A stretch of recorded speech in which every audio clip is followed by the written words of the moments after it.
again! Welcome to my channel. So today is March 12, 2021 and it's 9:20 a.m. So ang ating content sa araw na to ay magkakaroon tayo ng konting tutorial on how to make a dress. Ang gagamitin po nating fabric is cotton spandex. So, pag cotton spandex, hindi natin kailangan ng maraming sukat. Ang gagamitin po nating pattern ay yung ginawa nating pattern sa t-shirt. Kung hindi nyo pa po napapanood, lalagay ko sa description box ang link on how to make a t-shirt pattern. So, ito po yung pattern ng t-shirt ko at ito rin yung ginamit ko doon sa ating tutorial on how to make continuous sleeve. Ginawa natin na continuous sleeve blouse with A-line cut. Ito po yan, guys. So, ito rin po yung gagamitin natin ngayon. Kung hindi nyo pa po napapanood dyan, lalagay ko pa rin po sa description box yung link noon. So, ito guys, yung pattern na to ang ating gagamitin kasi continuous sleeve din po ang gagawin natin dito sa ating dress. Ito ay, ang length ng ating dress is above the knee lang po. So, sa paggawa nito, ito lang din guys. Ayan. So, ilapat natin guys.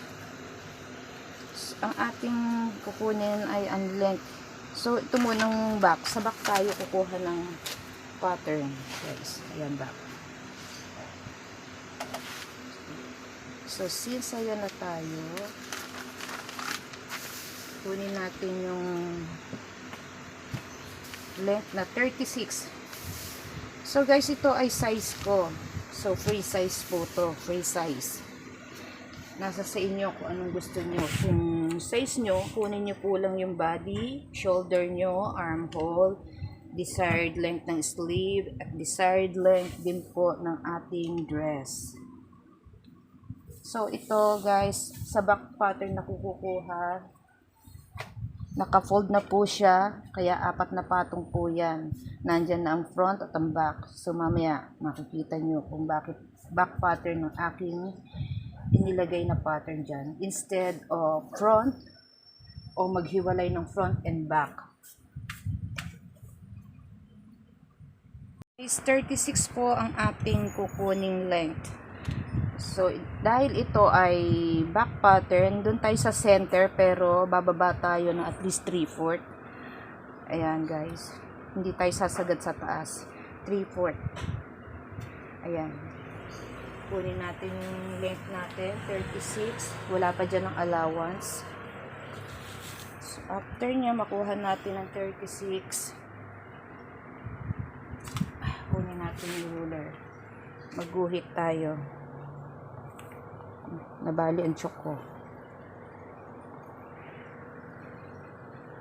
Sagad natin doon guys. So ayan na guys ang ating length. Maglalagay na lang tayo mamaya ng allowance dyan at least 3/4. So ito, ididiretso lang po natin itong pinaka A-line nya dito. Diretso lang siya.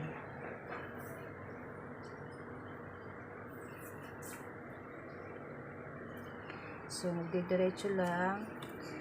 Sunod lang po natin do sa A-line. Kaya, kailangan mapanood nyo kung paano ginawa tong continuous sleeve with A-line cut. Kasi doon tayo kukuha ng ating pattern. Tulad na sinabi ko sa inyo dati, ang t-shirt pattern natin ay maraming purpose. Pwede natin siyang gamitin in any project. So, dito tayo sa pinaka-bottom, sa laylayan. Magtaas tayo dito. Sukat tayo from dun sa line ng 36 natin. Sukat tayo na 1 inch. Kasi, yan po ating i-curve na ganyan. Kasi, hindi natin siya pwedeng tabasin ng ganyan. At tahiin natin po siya. Dahil tutusok yung gilid natin. So, kailangan medyo may pagka-curve tayo doon. Para kumorte po pagdating sa laylayan. So, tabasin na natin, guys. So, 3/4 ang magiging allowance natin, kaya may-excess ako ng 3/4 dito. Okay. Pagdating dito, straight na lang natin siya, guys. Mabilis ang tutorial lang to.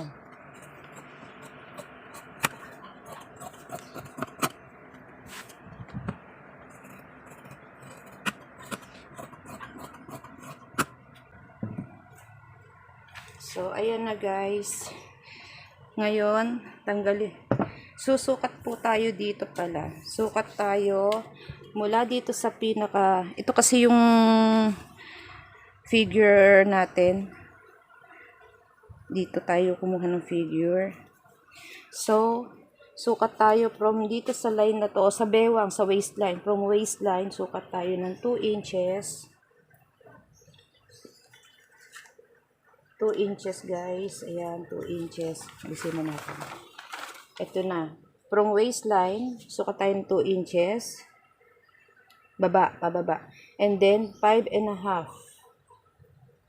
Ito po yung ating pocket. After nating masukat yan, lagyan na natin siya ng knot. Para alam na po kung saan ilalagay o i-attach yung ating pocket. May side pocket po ating gagawin. And after nyan, bukahin natin. Ayan. Kunin natin yung loob. Kasi ito yung pinaka-front natin. Kukunin natin siya ng neckline. Babawasan natin siya doon sa bandang shoulder. Dahil back pattern ng ating ginamit dito. So, ayan. Ganyan lang guys. Hindi na natin kailangan magpabas pa ng isa-isa. So, since ito ay hindi t-shirt, magbabawas tayo. O mamaya na lang. Babawasan pa natin siya ng 1 inch. So guys, ito, dalawang makina lang gagamitin natin. Kung may piping kayo, gamitin ng piping sa pag-hair.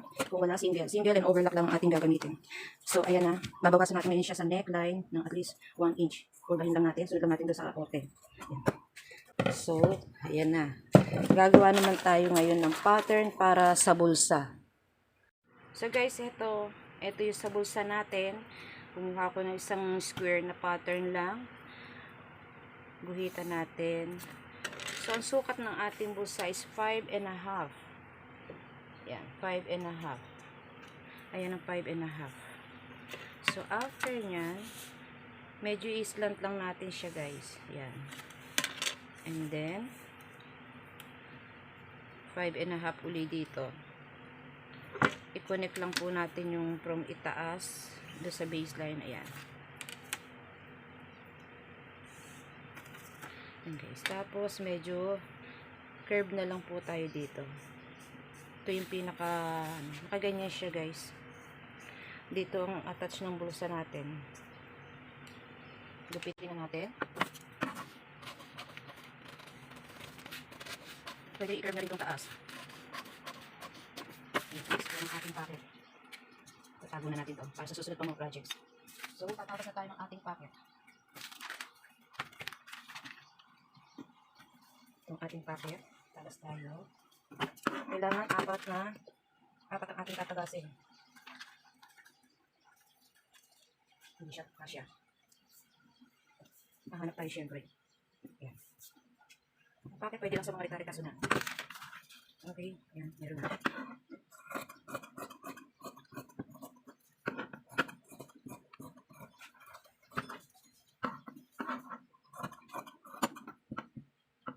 Ang packet, atin po munang pasasadahan to sa may gilid bago natin siya i-attach dun sa body.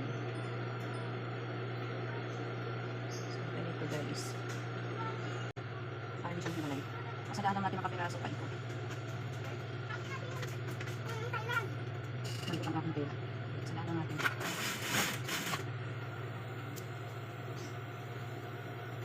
Parehas po, magkasaklot po siya. So, wrong side na naka-face sa atin. Both right side magka-face sa face sila.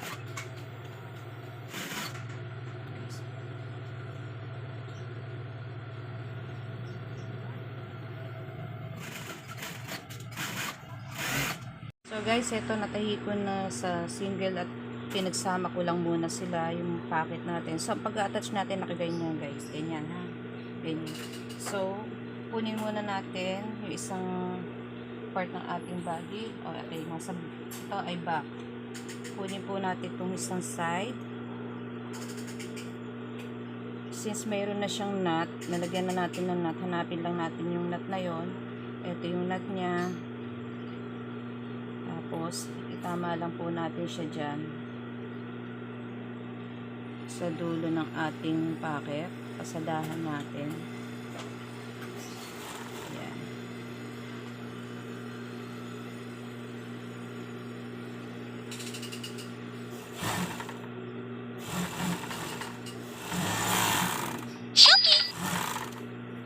after nyan, kunin naman natin ulit yung isa pang body.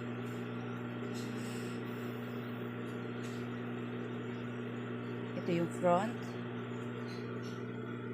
Hanapin natin yung ating knots. Ayan. Ayan. Saka natin i-face ulit yung kabila ng ating pocket. Ayan.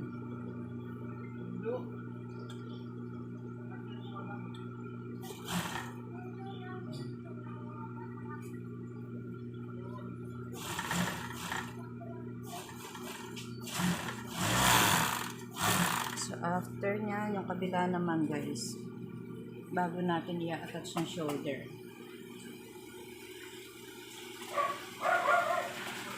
Ito yung knots. Guys, pababa, ayan, ito ganyan. Pasensya na, mag-enay, marami sasakyan dumaraan, dahil umaga. Tapos, ito naman, lagay natin yung pocket dito, hanapin ang nuts. Dapat nasa pocket, pasadahan. After nyan, i-join shoulder na natin guys. Hanapin ng front, yung pinaka-shoulder. Ang front ang lagi nasa ibabaw pag tayo nag-join shoulder.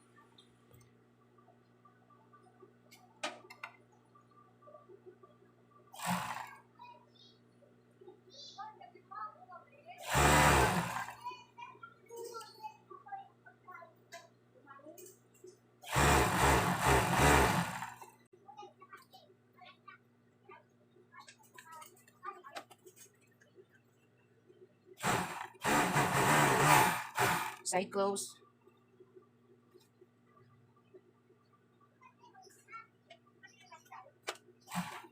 Hindi na tayo sa armhole. After yan, dahil pantay na sila, dire-diretso lang. Paikot sa pocket.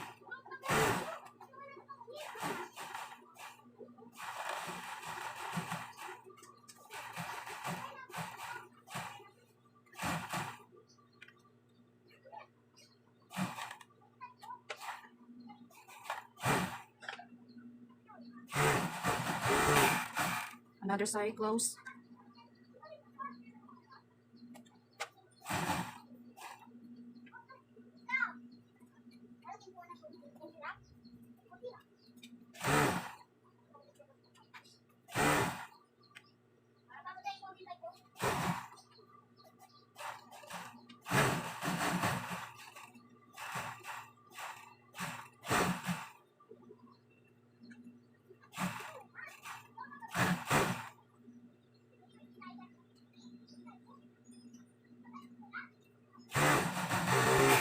After nyan, i-hem i-overlock natin ito pinakalaylayan or yung bottom.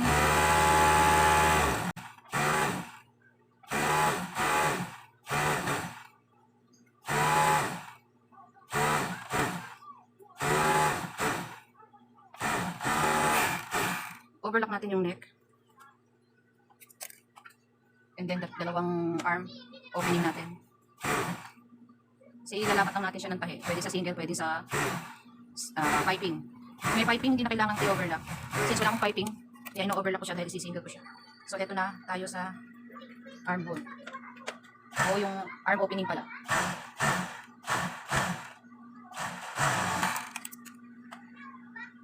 After nyan, nasa single. Sa single na tayo magkikita-kita.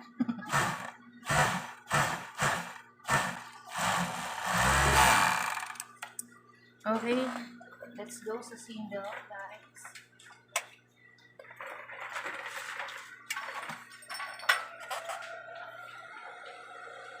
Baliktarin na natin siya. Pisahan ko sa neck. So, sa paglulupi o pag-hem ng neck, sa kaliwa po tayo mag-umpisa. Dito sa left shoulder. At least 3/8 po ang ating paglulupian.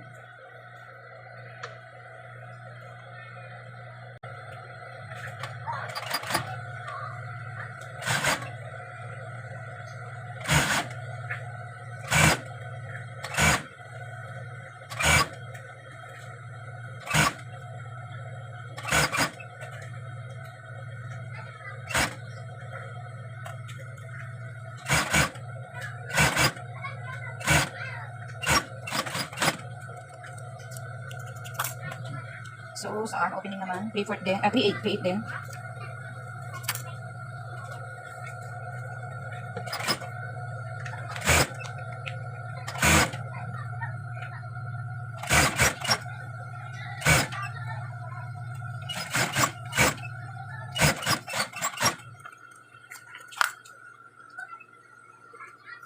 Another arm opening.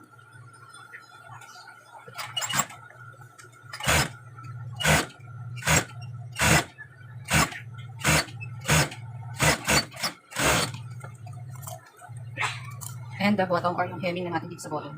So, 3/4 ang ating allowance for the hem.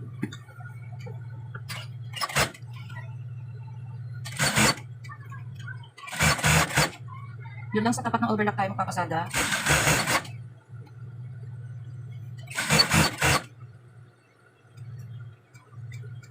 Sumusunod naman siya.